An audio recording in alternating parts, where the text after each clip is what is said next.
Hey everybody, it's Leigh here from Prickle Your Fancy. I was just rehydrating some peat and I thought you guys might like to know how. So this is my final product of rehydrating peat. So by the end of this video we'll get something looking like that. So, what do you need? Bucket, check.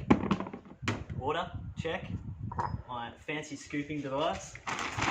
My dehydrated peat, which sort of looks like that. So pop that in the bucket. I also need two very important tools. My gloves. These are specialty items.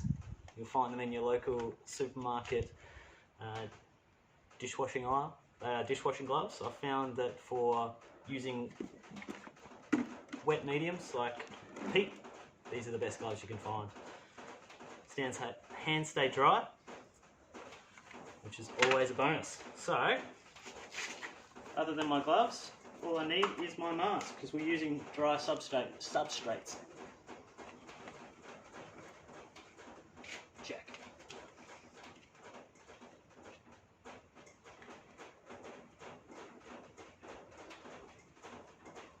Let's do it.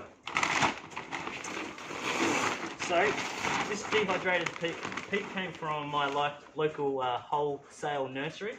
Cost about $40 to $50 Australian, so around $100 American. You probably won't find this at your local hardware store. You might have to go to a specialty nursery wholesaler like I did. So we're just throwing in some peat.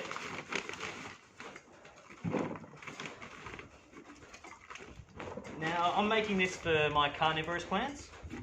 So carnivorous plants don't like any nutrients in the soil, and this is basically moss that's broken down like you'd find in a bog, so it has pretty much no nutrients, but it is great at retaining water, which for carnivorous plants, they love water, no nutrients, and lots of sun pretty much, most of them, to attract some insects to eat. So we've got some peat in there. You can also use peat as a bit of a starter for things like cacti and succulent mixes, which my partner / camera person loves to make. So if you're into succulents, cacti or carnivorous plants, you want to get around some peat. Now it might come hydrated in your area, it doesn't in mine, so that's why we're using rehydrated peat. So I really want to, you can't give this too much water. And if you do, it'll eventually just evaporate and you'll get to a consistency that you want. So I'm just adding lots of water. Oh, see it's come out a bit. Not to worry. I need more water. Trusty hose.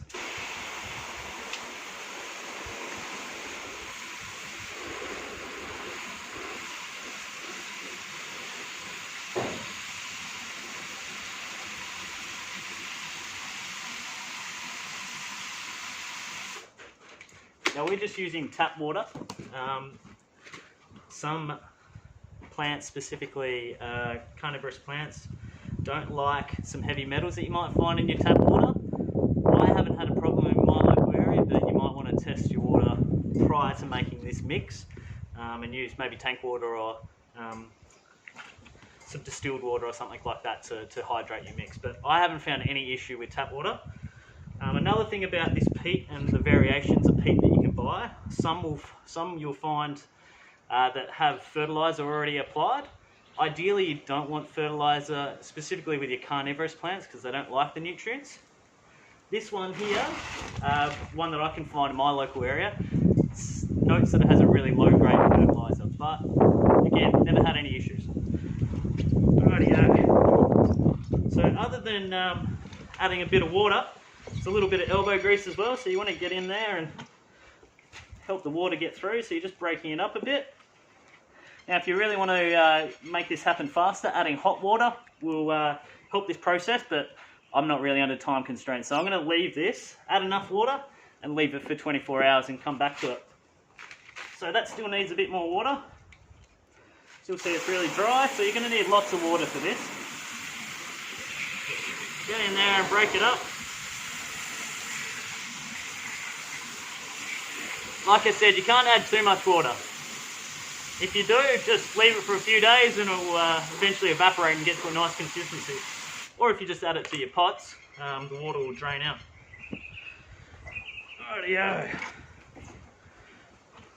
So it can be quite hard and on your hands to do this. So if you've got some weak hands, my advice would be hot water, put it in a bucket, walk away, 24, 48 hours, come back and see what it's like then.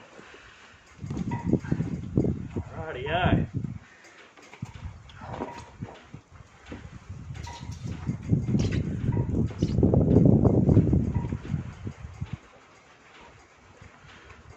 So you can see that's starting to break up now from the big one chunk that we had. It's starting to get into little balls. Rubbing in my hand, starting to actually make a bit of a soil surface. So that's what we want.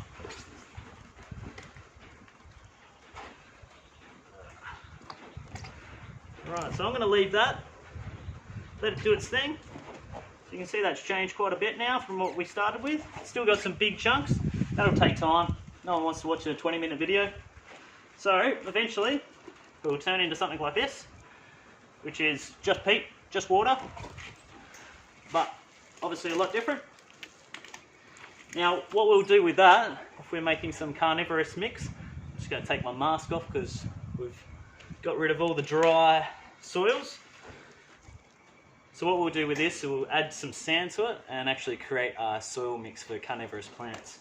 So that is what it looks like a bit more. So you can, if I get a little bit closer, you can see the sand particles within the soil. Nice and moist. Nice and moist and sandy. And that's what we'll add our plants to, for them to grow and catch some plants. Some insects, sorry. Alright, well this is the first video, so we'll hopefully see some more in the future. I'll show you some videos on how to actually make up this mix. Alright.